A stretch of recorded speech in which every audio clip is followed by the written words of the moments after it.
They must have helped you to solicit and plead for your sin. Ẹ̀ṣẹ̀ kan wà tí wọ́n fúnra rẹ̀ ò lè tọrọ ìdáríjì ẹ̀ àfi tó bá lọ bẹ́ẹ̀ ní jù ẹ́ lọ ló máa bọ̀ bẹ̀bẹ̀ lẹ́yìn náà o free láti gbàdúrà nínú ilé rẹ. There are some sin you cannot just ask for the forgiveness of the sin on your own until you meet the person that's older than you. After that, you cannot pray on your own in the house. Ẹnikẹ́ni tó bá ń sọ fún ọ pé yẹ tó bá ti dẹ́ṣẹ̀ lọ kúnlẹ̀ ní yẹ̀wù ẹ kó o bẹ Ọlọ́run kò fẹ́ kó o déjọba ọ̀run. Whosoever that say if you commit sin, go and lay down your own chamber and ask for forgiveness does not want to reach the kingdom of heaven. Irú ìmọ̀ràn wo ló ń fún ọ yìí? What type of advice is this? Ní ìgbé tó bá tún ti dẹ́ṣẹ̀ lọ́la àtúnkúnlẹ̀ sí yẹ̀wù ẹ ọ̀túnla ohun tó ń sọ fún ọ nìyí kò rí bẹ́ẹ̀. Ọ̀pọ̀ àwọn ìránṣẹ́ Ọlọ́run ni wọ́n máa ń kọ́ àwọn ẹ̀kọ́ kẹ́kọ̀ọ́ yìí. A ní kò nídìí ìwọ ló kọ́ àwọn ìránṣẹ́ Ọlọ́run lé tó jẹ́ kán dùpù ẹ lọ sílé ẹ tọrọ ìdáríjì ẹ̀ṣẹ̀ bó tọrọ ó lè má dáhùn nítorí àti gbé àwọn kalẹ̀ àwọn kan wà bí apọ́sù bí evangelist bí akọ̀wé bí onírere tí wọ́n máa gbàdúrà fún yín. If you are being taught that somebody should say if you commit sin, you should go and pray your heart. They are not teaching you the right way. There are some people God have appointed, just like apostle and teacher and clergy, to pray for you and to help you to ask for forgiveness of sin. Ọ̀pọ̀lọpọ̀ àwọn ọkùnrin ni wọ́n máa ń kọ ìwé àdúrà tí a bá ti pe àdúrà ń bí ọyá ìsọ̀rù awakọ̀ ìsọ̀rù lé lórí amúlọ́lé ẹ̀ ọjọ́ kẹjọ kò ní wá ọ̀sẹ̀ kejì kò ní wá àdúrà yẹn yóò máa pe àwọn ọmọ ẹ̀ ọ̀lẹ orí bẹ́ẹ̀dì náà ló jókòó lé o tó ní àṣẹ sọ̀rù lẹ́nìí. There are some prayer points we always say yes, but men will write it down. On the following Friday, they will not come to VG. They will like to say that one. What a lazy man. You will sit on the bed asking the children to pray. Ó jẹ́ má tẹ̀ra ẹ. Better do not deceive Àwọn ọ̀rẹ́ yourself. lọ bá Mósè. These people went to Moses. Ó bá wa gbàdúrà. We are to help us to pray. Àwọn náà ti gbà ṣùgbọ́n kò gbà. Ètò ń gé wọn jẹ lọ. They Ètò ń gé pray, wọn but the jẹ. prayer could not be granted. Nítorí o ti dẹ́ṣẹ̀. Because you've committed sin.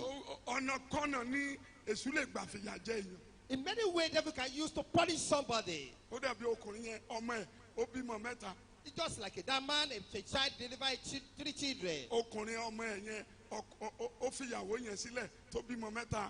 Ọkùnrin yẹn wá sá lọ.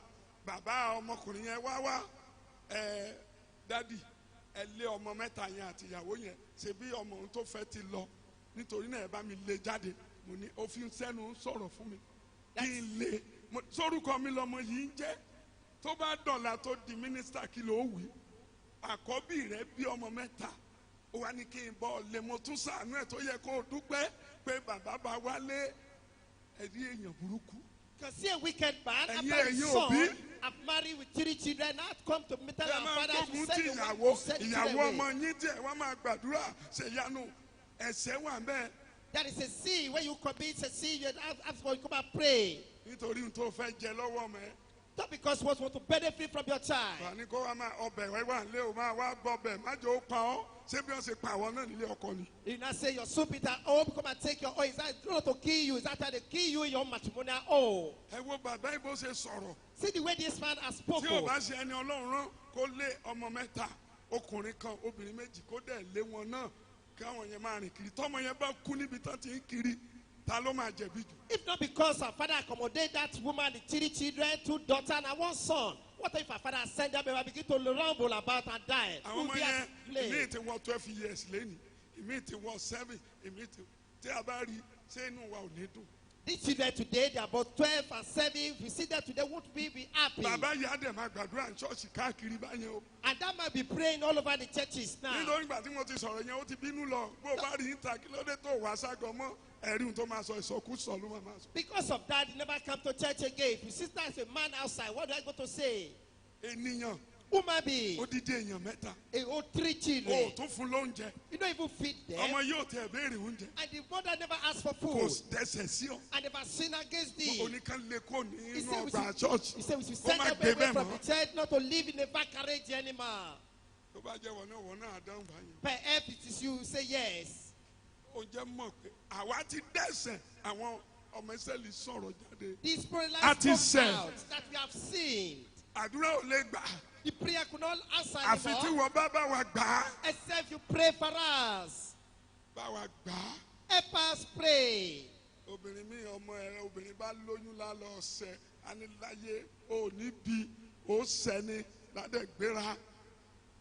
Some women, when their daughter pregnant, they will say, never, you never born this baby ọmọ tó ti until wọ you terminate it. 24 tó ti wọ 23 tó ń ṣẹ́yún fún even bó ṣe 19 years. A child that goes to Apànìyàn ni 24, you even 19 years, once she's pregnant, you dare not to try to abort it. If you try lu your a máa jó lu mother, a máa kó mọ́lẹ̀ lu a máa kó mọ́lẹ̀. and you come here and be dancing, tó mọ̀ pé Ọlọ́run rí ọ. don't you know that God sees you? ó jẹ́ lọ sòótọ́. You better go and kọ́ńbọ̀ say the gbàdúrà torí truth. tó bá dọ̀la àdúrà ò ní ṣe é gbà mọ́. But by tomorrow, you will not be able to pray again. ìgbàdá là ń búra. You do the right thing at the right bó bá rí time. ẹni máa bọ̀ gbàdúrà lè ní jẹ́wọ́ ẹ̀ṣẹ̀ fún mo ṣe báyìí bá mi gbàdúrà sí kó tó pẹ́ jù. If you see someone that's going to pray for you, better you confess your sin to him so as to help you to pray so that cannot be late. ó pẹ́ jù fún Ákánì. It was too late for Achan. ìdájọ́ lórí kò rí They faced oore the ọ̀fẹ́. judgment. ó rí oore ọ̀fẹ́ o. Amen. wo àwọn ọmọ Ísírẹ́lì kí ni wọ́n wí. See, àwa ti ṣẹ̀. Israelites confess that they've sinned. Àhán. nítorí tí àwa ti bá Olúwa àti ìwọ sọ. a sọ̀rọ̀ burúkú sí ìwọ àti Olúwa. àwọn olóòótọ́ ènìyàn nìyí. These are the faithful people. They confess that they've spoken against God Uh-huh. and Moses. gbàdúrà sí Olúwa gbàdúrà sí Olúwa kó mú ejò wọ̀nyí kúrò lọ́dọ̀ wa. kó mú ejò yìí kúrò. Mósè sì gbàdúrà fún àwọn èèyàn náà. ìdí tí ó fi gbọ́ ni pé ọ̀nà tí wọ́n gbà sọ̀rọ̀ bẹ́lẹ́jọ́ bá ti mẹjọ́ ẹ̀ lẹ́bi kò ní pẹ́ lórí ìkúnlẹ̀ ṣùgbọ́n tó bá jẹ́ ìpèsè náà sọ fún Mósè ó ti ẹ̀ ti burú jù ó lè mọ̀ jù pa àwọn tán tó bá pa àwọn tán kò jẹ́ àtìyá rẹ̀. Because they are ready to accept their blame, that make them not to be served as punishment as long. ó rò pé Mósè máa dáhùn. Do you think they don't talk to Moses in a very polite way? Moses will remind them, Ọlọ́run á túbọ̀ bínú sí i. and God will grieve that wrong. ó gbọ́dọ̀ bínú sí èèyàn Ọlọ́run You must not be angry with the man of God, bíi pé òun ló gbéra ẹ̀ kalẹ̀. as if the one have set up ó himself. gbọ́dọ̀ kẹ́gàn rẹ̀. You must not despise him. gbogbo tó bá rí lára ẹ̀ gbogbo àbùkù ẹ̀gàn rẹ̀ gbà á kó má bàa gba ìdájọ́ burúkú. Any reproach must has discovered from him, just accept it for you not to gbà á receive kí the ni bad Mósè judgment. wá ṣe ẹ rí i pé solution wà kò sí ohun tí ò ṣeé ṣe ẹlòmíì ò lè bí pa iṣẹ́ wò lọ déédéé ó máa lọ déédéé tó bá gbọ́ràn tó dẹ̀ jẹ́wọ́. If you only obey and you confess your sin, everything shall go well with you and you confess your sin. Olúwa sì wí fún Mósè pé Olúwa wí fún Mósè pé rọ ejò amúbí iná kan. ẹ wo Mósè nìkan ló ń ro nǹkan yìí ó sì ń jẹ́ ti Ọlọ́run bó ṣe ń wo kí la lè ṣe báyìí o wọ́n kúkú ní wúrà gbogbo yarí etí wọn ló bá kan ló wá fẹ́ rọ ejò ó rọ ejò ó dàbí ejò ṣùgbọ́n idẹ ló fi ṣe idẹ gold kò lè rà títí Jésù fi máa dé kò dàbí eléyìí ẹlẹ́ran ara ń bù wọ́n jẹ wọ́n dẹ̀ ń kú lọ ṣùgbọ́n onírin alágbára yóò wọ̀ ẹ́ sàn. And now Moses have to gather out their gold and make a broody snake as a form of a snake. nítorí ìfẹ́ ara ló máa mú ẹ dẹ́ṣẹ̀ ìgbà tó bá fẹ́ ṣe ìfẹ́ tiẹ̀ ẹran ara yìí ó ní ọ̀tá ni ikú ni. Because of the Sí, lust Ọlọ́run. of flesh that push you to commit sin, and this flesh is dead to Kà á. God.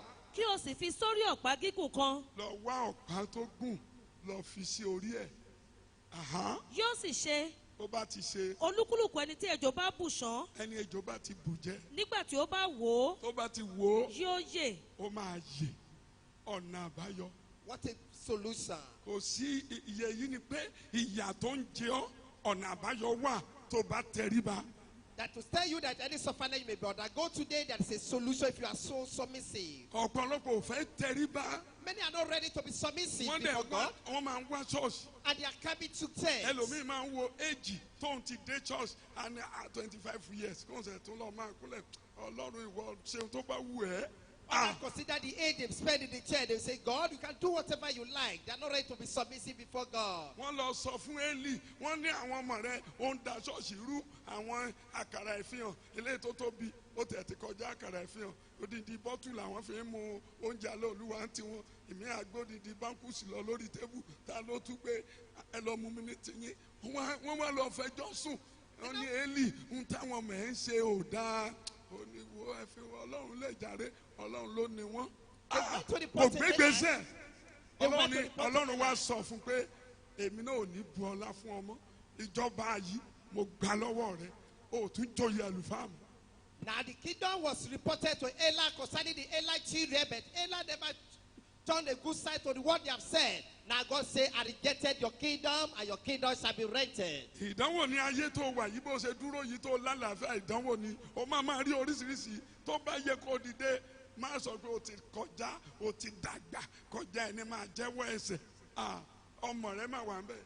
This life is full of temptation as you see it. When you ought to rise up to confess your sin, do not say you are too old. But you have to think about your máa children. wá sílé Ọlọ́run bí ẹni tó perfect bí ẹni tó ti pé bí ẹni tó mọ́ tán ṣùgbọ́n bí ẹlẹ́ṣẹ̀ tó ń fẹ́ ronúpìwàdà. You must not come to the house of God as if you are perfect, but as a sinners need a repentance. ohun tó yọ àwọn ọmọ Ísírẹ́lì tí wọ́n fi rí ọ̀nà àbáyọ òun lè yí wọ́n gbà pé wọ́n ṣe burúkú wọ́n gbà pé wọ́n dẹ́ṣẹ̀ wọ́n sì gbà pé Ọlọ́run ò lè gbọ́ àdúrà wọn nítorí ẹ̀ṣẹ̀ wọ́n wá lọ bá Mósè bá wa gbàdúrà. This is only what saved the Israelites. They know they've sinned and they know the Lord cannot answer their prayer. They now went to Moses and Moses, help us pray and for them to see good changes in their lives. obìnrin mi wà níbí tó jẹ́ pé ọjọ́ tó bá ti lè lọ bẹ ọkọ ẹ̀ tó sá kúrò lọ́dọ̀ ẹ̀ láyé àwọn ọmọ máa dá ṣùgbọ́n kò ní lọ alójú tí ó ti pẹ́ dádì 20 years mo ní lọ ṣe oúnjẹ lọ gúnyán ṣe ọbẹ̀ ẹ̀fọ́ gbé lọ kúrò náà jókòó. Some women here, the day you will go and ask for forgiveness from your bẹ́ẹ̀ni wọ́n husband, ọkùnrin that's the day you shall be saved. Likewise, so bad. ìbínú ọ̀rọ̀ ayé yìí o. Anger is not the best solution to the battle of this your life. ibi tó bá yẹ kó o ti dọ̀bálẹ̀ tó bá dọ̀bálẹ̀ o lè lọ 4 hours 6 hours kọ́ máa jẹ́ kó lọ wá dìlé rẹ̀. Where you're supposed to prostrate, you never prostrate there, you may spend 4 or 6 hours and it may be delayed. o fẹ́ máa claim pé o mọ̀ òfin wo ló mọ̀. I try to claim that you can no law. ibi tó yẹ kó o ná £1 tó bá ná o máa ná 1,000 òfin máa ná gan wa tó dúpẹ́. Where you're supposed to spend 1 naira, if you don't spend it, you can even spend 1,000 with a great pleading. ọ̀pọ̀ ẹ̀yin ọkùnrin ló máa ń lo agídí. Many men, you only prove stubbornness. ẹ fẹ́ tẹríba You are not ready to be submissive. ẹlòmíì ipò tó wà nù ilé ẹ̀ ló gbé dé ṣọ́ọ̀ṣì. There are some men, the position you thought you are, you brought to church. bó ṣe máa ń lo agídí pẹ̀lú ìyàwó ẹ̀ àtọmọ ẹ̀ olóba dé ṣọ́ọ̀ṣì. I used to be proof stubborn with your wife and your children. That make you to take you to church. a níbi tó máa ti sọ pé ó dàárọ̀ ọlọ́run ti mọ̀ yẹn fóun ọlọ́run ò mọ̀ fún ọ ìwọ ló mọ̀ àti mọ̀mọ́ ẹ tó bí tíyà bá máa jẹ ọ kò sẹ́ni àdá olú.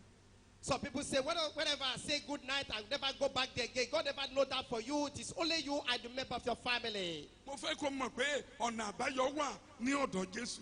No, there's a solution or way out in the presence of Jesus. ojoojúmọ́ ni ẹ̀mí mímọ́ máa ń kọ́ àwọn wòlíì kí ni wọ́n máa ṣe kí ni wọ́n máa ṣe wẹ̀ ní ìgbésòro wá kí ló máa sọ ní kó wá lọ́jọ́ mẹ́jọ ní kó wá lọ́túnla ní kó rìn déédéé yóò máa kọ́ bó ṣe máa ṣe ní nítorí ìlànà àdúrà oríṣiríṣi ni lọ́dọ̀ Ọlọ́run kò sẹ́ni mọ̀ tán. It's every day Holy Spirit only teach this, the prophet, the best solution to individual problem. For the way of individual problem, nobody can know it all. àwọn wọ̀nyí wọ́n lọ bẹ Mósè These people went to beg Moses kó bá wọn bẹ Ọlọ́run. to ask to plead on their behalf to God. kì í ṣe pé àwọn kan lọ direct náà lọ kóra àwọn jọ ẹgbàgbé Mósè kì í sọ Ọlọ́run wọ́n lọ kọ́kọ́ bẹ Mósè bá wa bẹ Ọlọ́run. They first go and meet Moses so as Moses to help them to beg God on their behalf. àwọn ènìyàn náà bá Ọlọ́run àti Mósè sọ. And these people spoke with wo God ẹsẹ̀ and Moses. kẹsàn-án Verse 9. Mósè sì ru ejò idẹ kan, ó fi sórí ọ̀pá gígùn ó sì ṣe bí ejò kan bá bu ènìyàn kan ṣán nígbà tó bá wo ejò idẹ òun ààyè. ó tán simple ẹ wo gbogbo wàhálà tí wọ́n ń ṣe é kiri See all kó the stress kó you kàn pass bẹ́ẹ̀ through. bẹ́ẹ̀ kó dẹ̀ wòkè kó dẹ̀ rí ìyanu For irọ́ you to beg and to look up onto the altar and be saved. mo rí ẹni lọ ń gbàwẹ̀ lórí òkè tọ́lọ̀ ń sọ fún pé àwẹ̀ rẹ èmi ò gbọ́ àfi tó bá padà sí ṣọ́ọ̀ṣì ó dẹ̀ lọ fọ ilẹ̀ fún oṣù 6 graduate ni obìnrin kó lọ máa fọlẹ̀ kó lọ máa fọlẹ̀. We have seen someone that went to mountain to go and pray, but God said we not answer them. Go back to the church Kò and lọ́kọ, wash the toilet for 6 obìnrin months. ni. It was a lady, has no husband. mo ní bọ́lúwà ti wí ni kó lọ máa ṣe. Our father said, whatever God say, you have to do it. ó ti kọ́ lélẹ̀ ní báyìí. Today, she's now a landlady. ẹni tó ní kò lè bímọ ó ti bímọ ẹni tó ní kò lè lówó nítorí ó gbọ́. Someone that say cannot have a children today, he become a mother even because it's obeyed. ẹlòmíràn ní lọ́jọ́ yẹn àwọn tó ń ṣe tó ń túlẹ̀ Ọlọ́run ṣe á ní ẹ bá ń wá ipò mìíràn dádì òun ti kàwé kó n bá ń gbálẹ̀ wọ́n á rí òun tó bá ń gbálẹ̀ wọ́n á rí òun. Nílé Ọlọ́run. Just also group is say I'm well educated. Gbéraga. Another place I'm well educated. That's a pride. N tí o fi rí ọ̀nà àbáyọ nìyẹn ṣùgbọ́n tó bá ti gbọ́ lẹ́nu ọ̀nà àbáyọ wà ṣùgbọ́n kì í ṣe pé o máa fọ́ọ̀sì wòlíì dájú ẹ̀ bá mi wá ọ̀nà o tún lu bẹ́ǹsì mọ́ mi ẹ̀ bá mi wá ọ̀nà wọ́n yìí ṣe bẹ́ẹ̀ ó ní There is a sùúrù. solution to every problem, but you are not to force prophet. Daddy, help me look for a solution. Pẹ̀lú ẹ̀rù ló fi máa wá síwájú Ọlọ́run. You have to come to the presence of God with fear. Ẹ bá ń bẹ Ọlọ́run ò dádì kí Daddy, please help me to bleed on my tí n bá behalf. tún rántí ẹ̀ṣẹ̀ yòókù màá tún wá sọ fún yín. If I remember all the other things, I come and let you know, sir. ìṣègùn ọmọ dádì wọn ti nú tẹ ẹ bá wí ó máa rí bẹ́ẹ̀ ẹ sọ kíkọ ọ̀rọ̀ kan sáyé mi. Not to tell our father, Daddy, I was told that whatever you say shall surely come to pass. Just speak a word to my life. Ọlọ́run ò fẹ́rù ìwà yẹn. God dislike that habit. ọ̀nà àbáyọ wà. There is a solution to ẹ every rí bó ṣe calamity. gba Ísírẹ́lì lọ́wọ́ ejò. See the way it saved the Israelites from the fiery snake. Exodus 15:24. Exodus 15 verse 24. Kà á. Àwọn ènìyàn náà sì ń kún sí Mósè wípé kí ni àwa ò mu ó sì ké pe Olúwa ó ké pe Olúwa. Olúwa sì fi igi kan hàn án Ẹ̀hẹ́n. nígbà tí ó sì sọ sínú omi náà Omi sì di dídùn. níbẹ̀ ni ó sì gbé ṣe òfin àti ìlànà fún wọn. Ó tán. Ẹ rí i pé ọ̀nà àbáyọ ni. You can see these are solutions. Wọ́n lọ bá Mósè. They went to meet Moses. Jọ̀ọ́ Please, ebi ń pẹ́ ọ̀fun ń gbẹ wá. we are thirsty. Ọlọ́run lànà fún. God made that way. Tí wọn náà bá ti tẹríba. If only you are so submissive, Ọ̀nà àbáyọ wà fún wọn. there is a solution for you on the way out. Exodus 17:2. Exodus chapter 17 verse Nítorí 2. náà ni àwọn ènìyàn náà ṣe ń bá Mósè sọ wọ́n Wọ́n sì sì wí wí pé pé, fún wa ní omi kí a mu Mósè sì rí fún wọn pé èéṣe tẹ̀yin fi ń bá mi sọ èyí ṣe tẹ̀yìn fi ń dán Olúwa wò ká síwájú sí i. òǹgbẹ omi sì ń gbẹ àwọn èèyàn náà níbẹ̀ Ẹ̀hẹ́n. àwọn èèyàn náà sì ń kùn sí Mósè Yes. wọ́n sì wí pé Yes. ètí tí ìwọ fi mú wa gòkè láti Egypt wá Ẹ wò bí wọ́n ṣe ń sọ̀rọ̀ yìí Ọlọ́run dákẹ́. Wọ́n kọ́kọ́ jáde nígbà tí wọ́n jáde ní Egypt tí wọ́n la òkun já ní ọ̀rọ̀ yìí bẹ̀rẹ̀. After which they've crossed the Red Sea, that is when this matter Wọ́n bá occurred. Mósè sọ. They were spoken with Moses. Ohun tí ò jẹ́ ọ̀pọ̀ wọn ó délé náà nìyẹn o. This made many of them not to get to that land. Ó ní mo retí èyí tá Ámálẹ́kì ṣe. He said, I remember what the Amalekite did. Gbogbo àwọn tó sọ̀rọ̀ yìí wọ́n délẹ̀ Kénáánì. All these people that murmur could not get to Canaan land. Ṣùgbọ́n wọ́n mú mi. But they drank the water. Ṣùgbọ́n wọn ò lákòjọ. But they have Wọ́n mú nothing. mi. They drank Wọn water. láṣeyọrí. They could not succeed Nítorí ohun tí wọ́n ṣe lọ́jọ́ sí. because of what they did for the past. Mi ò fẹ́ kó rí bẹ́ẹ̀ fún ọ. Our Father don't want it to be like that for Ó us. ní àṣeyọrí. You must succeed. Ó máa ṣàṣeyọrí. Kí là ń pè láṣeyọrí? What do you mean by success? Ẹni parí nǹkan. Someone that completed something. Ẹni débi tó yẹ kó dé. You that get to the place you are expecting. Ẹni kú síbi tó yẹ kó kú sí. Someone that died in the right place. Ẹni jẹ níbi tó yẹ kó ti You jẹ. that benefit from the right place. Àbọ̀ mọ̀ pé àwọn mìíràn wà wọn ò kú síbi ẹrù wọn. Don't you know that some people never die Àwọn when they are mìíràn wà sluggage? ibi tí ò yẹ kán ti jẹ náà ti ń jẹ. Some people where they supposed not to eat, that is where they benefit from. Ò ní tọrọ jẹ. Ò ní tọrọ mu. Nítorí wọ́n kùn. Just because they murmured, Ọlọ́run dáhùn. God answered. Nítorí kí wọ́n bá ní òun ló fẹ́ bí pa wọ́n. So as people not to complain, it was God that made Kà á them to síwájú starve. sí i. láti fi òǹgbẹ pa wá àti àwọn ọmọ wa Ẹ wò bọ́n ṣe ń sọ̀rọ̀ yìí. Yes. àti ẹran wa Ó gbọ́dọ̀ máa sọ̀rọ̀ bí o ṣe ń wá sínú àgọ́ yìí. You must be watchful as you are coming to the church. Kì í ṣe pé ọkàn wọn máa sọ̀rọ̀ gbàù bí pé ènìyàn ló wà bí. You don't judge to utter any word as if there's human being that is Ilé here. Olúwa ló wà yìí. This is the house of the Lord you Gbogbo are. ohun tí Ọlọ́run bá sì ṣe ẹ̀mí ni. And whatever God does is spirit. Tó bá sọ̀rọ̀ míì, Ọlọ́run lè dákẹ́ kó fi pamọ́ dọjọ́ ọ̀la. If you utter some word, God may reserve it for another future. Wọ́n bá jí ansẹ̀ tiẹ̀ lọ. Mọ̀ bó ṣe dọ́ra máa sọ̀rọ̀ o, kì í ṣe kókò sọ̀rọ̀ gbàù. Ó lè ní gbogbo yín nínú àgọ́ yìí. Àtòrí If your pẹpẹ. self-will be Ẹni stolen, bí ó know ti the kó word to utter. àtọlọ́run àgọ́ ó ti ṣe kí ni. If you say all of them here they are thief, they know you have insulted God of tabernacle as well. Èló lancet. How much is that for? Lancet 2,500. The word is full of 2,500. Ló ń sọ̀sọ̀kúsọ. I begin to speak blasphemy. Ẹ kíyè sára. Be on your guard. Nítorí Ọlọ́run wo oníkálukú yín. For God is watching each and every one of us. Wọ́n máa bàtà rẹ̀ sọnù. Ó tán mọ̀ bó ṣe máa sọ̀rọ̀. If you lost your sandal, know what to say. Iye pé ó máa ní gbogbo yín ẹja àwẹ̀sẹ̀ yín ẹ̀tọ́. Ọ̀ya a máa ṣáàjì báàgì yín ẹ̀ ní lọ o torí bàtà. Not because of that. We ask everybody to line up and be searching their food, or they will never go anywhere. ẹni yẹn wá aṣẹ tiẹ̀ níjọ́ yìí. That person was searching for his own cell phone. mo wá jókòó síbi. Our father now sat here. ó ní wọ́n mú aṣẹ tí ó wá ní gbogbo wọn dìde ní láì tó kẹ́yìn ní o. He now said everybody to stand up in the last row. ó bẹ̀rẹ̀ sí ń tojọ́ ló ń kún un ẹ ansẹ̀tì nígbà tá a máa kó ansẹ̀tì jáde àwọn tí wọ́n fokùn dì tí wọ́n fò tó jẹ́ tó bá dọ̀bálẹ̀ tó túká àwọn ní o tó ń rí náà rí ẹ ní pé. That even by the time we begin ó to máa search sọ̀rọ̀ for tó food, fẹ́ da ìsìnrú. they want to disorder the service on that day just because of the phone of 2,500. ẹ kíyèsára o. Be watchful. torí ẹlòmíràn ní kí ló ń ṣeun kí ló dé tàdúrà ọgbà kó wọn èyí tí òun ṣe ni mò ń kọ ẹ yìí. Others may complain when their prayer is not answered. This is what you are doing. gbogbo àwọn tí ò bá ti dọ́gba ọlọ́run ò fẹ́. Anything that is not unequal, Ká God síwájú is like sí. it. Mósè sì ké pe olúwa wípé ó wí pé kí ni èmi ó ṣe fún àwọn èèyàn yìí. ẹ wo Mósè bó ṣe ń gbàdúrà kí ni màá ṣe báyìí o wọ́n fẹ́ sọ mí lókúta o wọ́n ti mókúta lọ́wọ́ wọ́n ń bú bàbá mi o ọlọ́run. See, Moses, I was talking, what can I olúwa sì do? wí fún Mósè pé Ẹ̀hẹ́n. kọjá lọ síwájú àwọn èèyàn náà lọ síwájú wọn báyìí. kí o sì mú nínú àwọn àgbààgbà Ísírẹ́lì pẹ̀lú rẹ Ẹ̀hẹ́n. kí o sì mú ọ̀pá rẹ Yes. tí o fi lu odò nílé ọwọ́ rẹ Yes. kí o sì máa lọ kíyèsí èmi ò dúró níwájú rẹ níbẹ̀ lórí òkúta ní Héróbù ẹ wo ọ̀nà àbáyọ. Let us see that solution.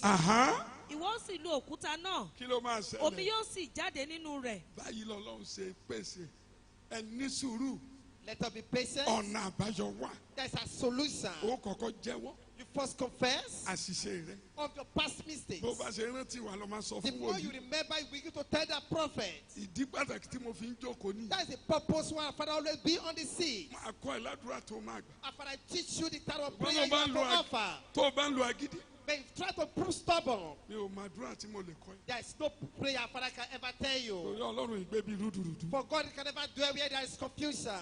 nínú ìwé Jọ́ọ̀nù orí kejì. The book of John chapter 2, wo ẹsẹ̀ kẹta.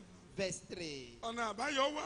There's a way out. ipò wo ló wà nísìn kí ló ń ṣe ọ́. Which position are you Ká. actually wrong? nígbà tí wáìnì sì tán ẹ wo wọ́n ní wáìnì tán kí là á ṣe ṣé kò sọ̀nà àbáyọ ó wà. Ẹ̀hẹ́n. ìyá Jésù wí fún un pé wọn kò ní wáìnì. a ò ní wáìnì. Jésù wí fún un pé ó wí fún pé kí ní ṣe tèmi tìrẹ obìnrin yìí Ẹ̀hẹ́n. wákàtí mi kò tí ì dé. àkókò tí mo fẹ́ pàfọ́ọ̀mù mírẹ́kù tí dé ìwọ mọ̀mọ́ yìí ó fẹ́ kó bá mi. This Jesus said the time I want to perform a miracle has not yet come. You more than want to implicate me. Àhá. ìyá rẹ̀ wí fún àwọn ìránṣẹ́ pé ẹ má máa gbàgbé àwọn klọ́ọ̀sì kọ̀ọ̀kan tí ó ń ṣẹlẹ̀ gbàrà ẹ wo mọ̀mọ́ yìí Jésù wà ń bẹ̀ Jesus was there. ṣùgbọ́n gbogbo àwọn tó ń ṣègbéyàwó recognize Jésù All the people at that marriage feast, nobody recognized Jesus Christ. wọn ti ẹ̀ fún ní sí àkójókòó Even was not even given the seat, so sit down. tó bá tún jó gan ẹmu tó mu tún dà sí lára Even when they are dancing, they even throw the wine into his body. àwọn èèyàn tún béèrè àwọn wo ni JJC tó wọṣọ gbọrọgbọrọ yẹ ẹsùn sẹ́yìn And the people even ask who's this man putting on the long garment but have dressed back. wáìnì wá tán wọn wá lọ sọ fún ìyá Jésù pé ìwọ ló kàn ó kó o wá ṣe ojúṣe rẹ nílé oníyàwó gẹ́gẹ́ bí àná wáìnì ta ni Maria bá lọ bá Jésù.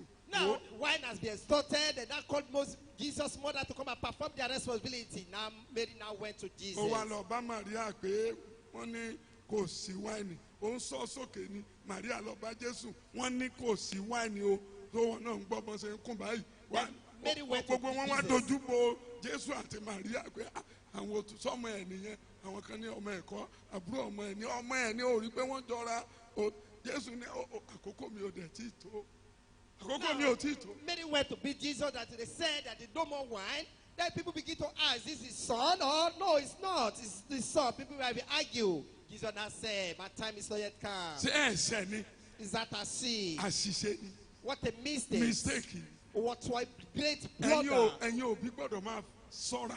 Then we mother, parents must be watchful. àwọn nǹkan mìíràn wà láàrin àgbo ilé láàrin ẹbí tó jẹ́ pé o gbọ́dọ̀ fi ọmọ ẹ pamọ́ ni. There are some things in your family you have to keep your children from them. ìṣe pé o máa béèrè lọ́wọ́ ẹ̀ ní gbangba kó o máa sọ̀rọ̀ ní gbangba gbogbo ohun tó yẹ kẹjọ ṣe nílé o wá ń pè é jáde ǹgbọ́n dá wọn lóhùn àwọn bàbá rẹ ló mà dúró yìí àwọn tó gbà wá nígbà àwọn ilé ló mú mi wọlé kí ló kàn wọ́n bẹ̀ You yẹn. don't have to ask your children or your son or daughter in the presence of the family member. These are your parents that saved you your time. So you do not force your daughter to speak. wà lọ máa pè wọ́n pín kọ̀ọ̀kan wà lọ jẹ wọn mọ́ má bo ìyá aláta so ti rọ́mọ ẹ̀ alóòrí àwọn olójókòó yẹn olówó aláàárín yẹn a tún lọ pè yẹ oníṣu ìwọ náà lọ gba owó tiẹ̀ tẹ́ gèlè sílẹ̀ níwájú ẹ̀ kó máa fowó sí i. Even calling your daughter to come and greet them one by one, the old mother in the house to thread the hair tie to her to spray money on it.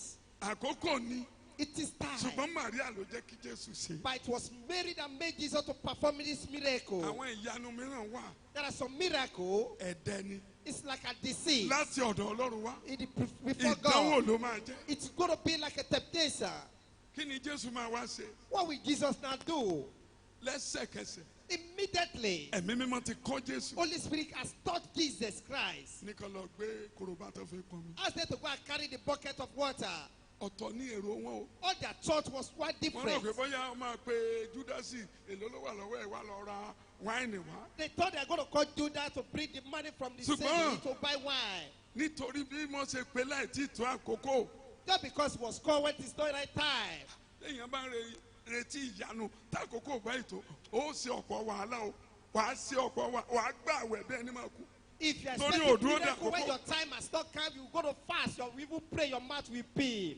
ẹsẹ̀kẹsẹ̀ Immediately, ó ní Màríà ní ẹni ẹrí ẹni jókòó yẹn wọ́n ní wọ́n rí ohun tó bá ti wí ìbáni kẹfọrí sọlẹ̀ kẹbọ́ sí kálángà kẹbọ́ sí ẹlọ́ba. the Mary now said, did you see this man? Whatever I ask you to do, just do it. If you have to use your head to eat ground or fell into the wall, just ẹ̀yin go ló ní and ẹ̀fẹ́ eat mú it. ẹ̀wá ní ti tẹ́ ẹ̀ wá ń yọ̀ lẹ́nu ẹ̀ ń fọ́n. You said you needed wine, then why you come and ìbínú stop? ni Màríà náà fi dọ́dọ̀ Jésù. It was through the annoyance that made Mary to go and meet Jesus. wọ́n ní wáìnì ti tán o má They said, no dúró. more wine. ara ohun tí mo ní òṣètè dé láàárọ̀ nìyẹn ó That yẹ was kó the ti reason tó why I wá. said you could come earlier. ṣùgbọ́n But Jésù Kristi Jesus Christ ọlọ́gbọ́n ni is a wise man. ẹ lọ gbé kété omi. Go and carry the ẹ pots of kó omi water sí kòkò mẹ́fẹ̀ẹ̀fà. and feed all the water pots, the ẹ 6 jẹ́ ó water kún pots, dẹnu kó dà sílẹ̀. and let them feed to the brim. wọ́n ti ní ohun tó bá wí ká ṣe. He said that whatever he asks us to ọ̀nà do, we should àbáyọ do. wà That is a solution, ṣùgbọ́n kò bára mu. but not the same. gẹ́gẹ́ bí ìwà àti ìṣe oníkálukú ló ṣe máa rí ọ̀nà àbáyọ tó bá ń wá síwájú Ọlọ́run. According to our behavior and our character, so we are going to see the way out as we are coming to the presence of God. kì í ṣe kó máa ní bọ́n ṣe ṣe tẹ́lẹ̀ ẹ̀ dádì bẹ́ẹ̀ ṣe gbàdúrà fẹ́ ni mo fẹ́ kẹ́ bá ń gba tèmi bẹ́ẹ̀ kò rí bẹ́ẹ̀ o tiẹ̀ yàtọ̀. Do not think the way they pray for Mr. A, so Mr. B is going to be. Your own life is quite different. nígbà tí wọ́n pọn omi yìí After which they fetch this water, Jésù ní ẹ bú jáde and Jesus said they should fetch it out, ó dẹ̀ dé wáìnì and it turned to wine. kì í ṣe magic It's not by magic. agbára tí wọ́n fi dá ayé ni. That's the power that is to create the earth. èṣù ní agbára Satan has power. èṣù náà lè sọ omi di wáìnì Even Satan can turn water to ó wine. tiẹ̀ lè sọ dẹ̀jẹ̀ He can even turn it to blood nítorí ó ní agbára yìí because he has this power. ṣùgbọ́n kì í ṣe léè tán fi dá ayé But it's not the power they use to create the ó earth. lè bàjẹ́ It can be corrupted. ó ló fi ró àwọn oní magic That is why you see many magicians. kò sí ohun tí wọ́n lè ṣe There's nothing they cannot tó do. bá bá àwọn magic àbámọ̀dá ó wà àwọn magic ẹlẹ́mìí èṣù ó wà tó jẹ́ pé bí ògo yìí ṣe wà wọ́n á dẹ̀ sọ di búrẹ́dì wọ́n á dẹ̀ ní kó máa jẹ́ wọ́n á dẹ̀ máa jẹ́ búrẹ́dì gidi dẹ̀ ni ṣùgbọ́n ibola ògo lọ àgọ́ ti padà síbòmí búrẹ́dì náà máa fi rọ́pò nígbà tó bá ń yí yẹn ó máa wò ó ní bó ṣe ń wò ó yẹn lójú ẹ ó máa dì mọ́ ò ní rí tán agbára kan ní nínú ayé òkùnkùn ní. There are some people, counterfeit magicians. There are some magicians that are using the power of darkness. They can turn this bread to bread. By the time they are trying to perform that, they must have dimmed your eyes. You will not know how I'm going to bring the bread. ṣùgbọ́n àwọn agbára kan wà kí ilẹ̀ jáde láti inú omi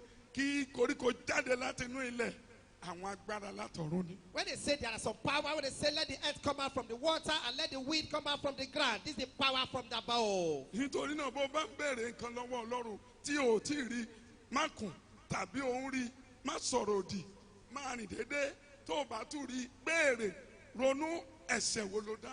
When you are asking for something for you have not seen from God, do not grumble or murmur. Just think about the sin you have committed, and you see that God will answer. Fílípì orí kẹrin ẹsẹ̀ 19.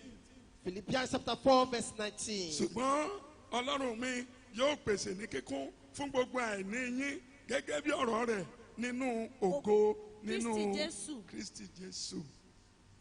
Matthew 6:27. Ta ni nínú yín nípa àníyàn ṣíṣe tó lè fi ìgbọ̀nwọ́ kan kún ọjọ́ ayé ẹ̀? Wo ẹsẹ̀ 32. Nítorí gbogbo nǹkan wọ̀nyí lé àwọn kèfèrí ń wá kiri. Nítorí bàbá yín tí ń bẹ ní ọ̀run Mọ̀ pé ẹ̀yin kò lè ṣaláì ní gbogbo nǹkan wọ̀nyí. ṣùgbọ́n Ẹ tètè máa wá ìjọba Ọlọ́run náà àti òdodo rẹ̀. èyí ni ìwà rere. It is a good behavior. Ó fẹ́ mọ̀ pé èèyàn búburú ni ó sàn sọ pé ṣe fún mi ṣe fún mi ṣe fún mi. Gbogbo ìwà búburú, ẹlòmíì ò sọ̀dá mẹ́wàá, ẹlòmíì ò ṣètọrẹ àánú, ẹlòmíì ìjà ló ń jà. Láńlọ́ọ̀dù míì ó ti lọ kẹ́rù tẹ́lẹ̀ tiẹ̀, ó lù ú, ó tún gbé lọ police station, ó tún gbé lọ kóòtù nítorí èlò. Others don't want to consider that as a sin. Oh, And they Lord, ask no. for do it for me, do it for me. Other fight and cause trouble. Some landlord take that to the police station. You are not so pitiful.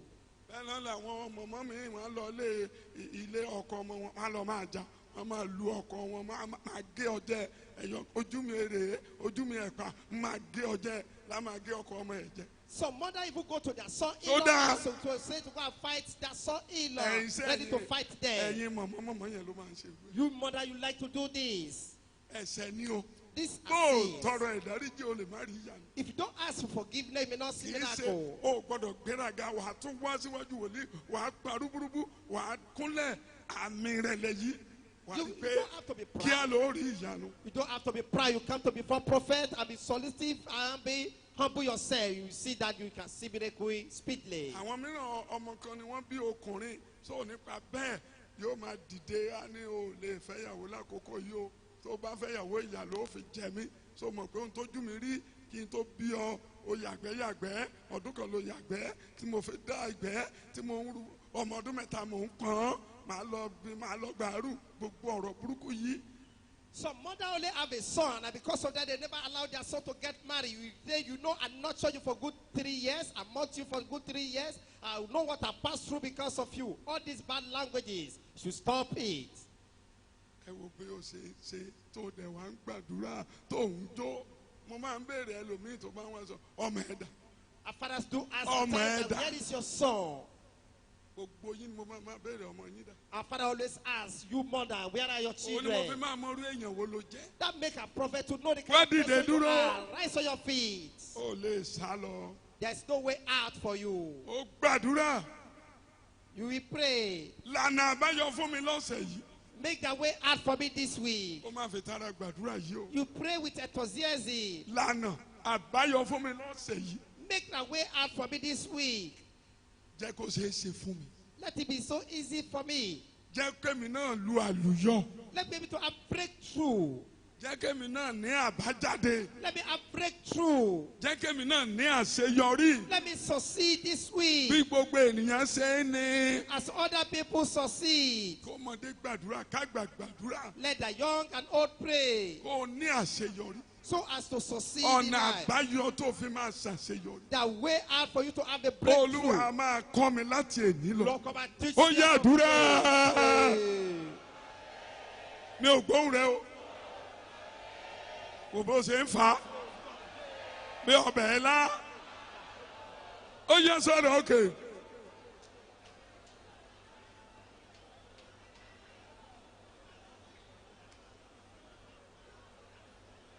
Sọ̀rọ̀ òkè.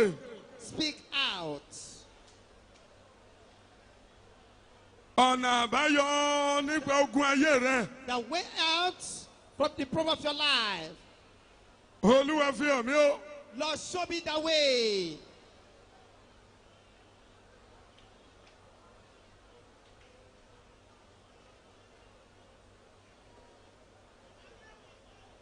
Fi hàn mí o.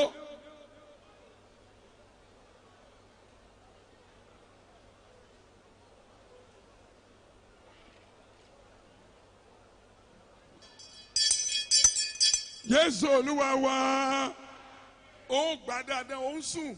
You pray fervently, do not be asleep. Dábàá ti sọ̀rọ̀ ọ̀fẹ́, ó ti tán nìyẹn o. After the benediction, that's just the end for O today. tún lè rí àkókò yìí. You may not see this moment again. Tètè yá gbà You dáadáa. better pray fervently. Ọ̀sẹ̀ yìí ni kó o bá mi wọ́nà àbáyọ. This week, help me to find a solution Ọ̀sẹ̀ and way yìí out. This bá week, mi wọ́nà àbáyọ. help me Ó find yẹ a way gbàdúrà. out. Kí ló wí? kí ló wí.